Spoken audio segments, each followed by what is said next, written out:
Hi guys, hope you're well. It's a shocking night outside. So I haven't done anything in here since I made my last video, and tonight I've come in here to make some architraves for the bathroom build. As I'm going to be putting stock through the planer, I thought I might as well make one of them bench builds. I've got a length of 2.5 by 7 here, which is an offcut I had left when I built the carport, so I thought I'd just cut a chunk off this. It's quite heavy, that. Perfectly dry though, it's been under the carport for 18 months. So this is 2.3 metres, so it's at about 7'8" in old money. I don't want it that long. Seems to work here on the bench, so 900 is long enough, so let's cut a 900 piece off here. Which is the best end, your end or my end. Couple of knots. Actually, I think your end's best, so we'll have 900 off your end.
Well, that's the first time I've put my planer up here on the bench, and it works okay, which gives me a little bit more food for thought. Right, so I've put this through the planer and done the two faces. For the first time ever, I think I've found a piece of timber that was bigger than my capacity of the thickness planer to do on the edges. So I'm going to pass it through the saw to clean up one edge, and the other edge I'm going to cut a rebate on it.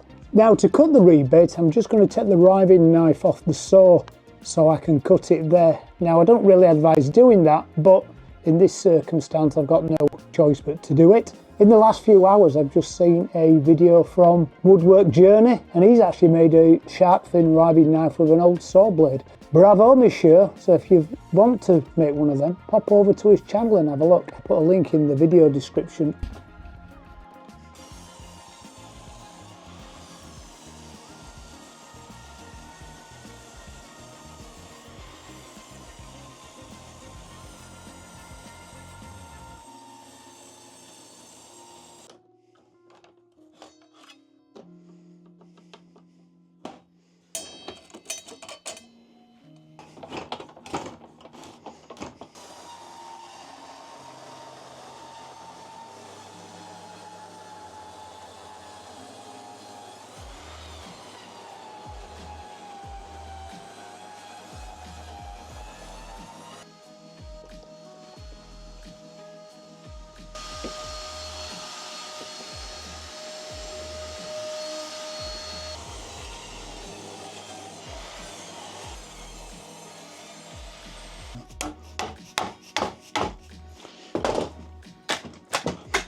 So that's the basis of the bull. Piece of timber. In my case, I've just rebaited it to sit over these grooves in the front of the bench. And now it's just a case of drilling some holes in it. And how many and where and how you drill the holes are totally up to you. Depends what you want to do with it, really. I'm going to drill some 20mm holes in, because then they work with my clamps and also the dogs. So I think I'll probably go for just a couple at the side at the moment and a couple on the top. I mean, these things, in my mind, these things are just made to be sacrificial. You get a piece of wood, you drill holes in it, you use it, you cut it, you chisel it, it gets hammered, it gets broken, you throw it away and you make another one. And maybe next time make it slightly different. So let's find my 20mm Forstner and we'll drill some holes. So, right, where do we start then? So let's drill one in the end to start with, so I can put a dog in.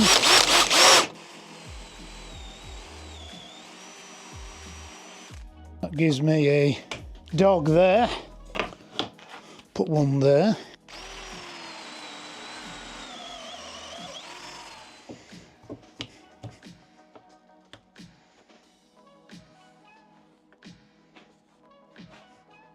Put some lines in there.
There you go, you get the idea. Piece of wood, lots of holes, few clamps, few dogs, and you can just configure it pretty much how you want depending on what your work is.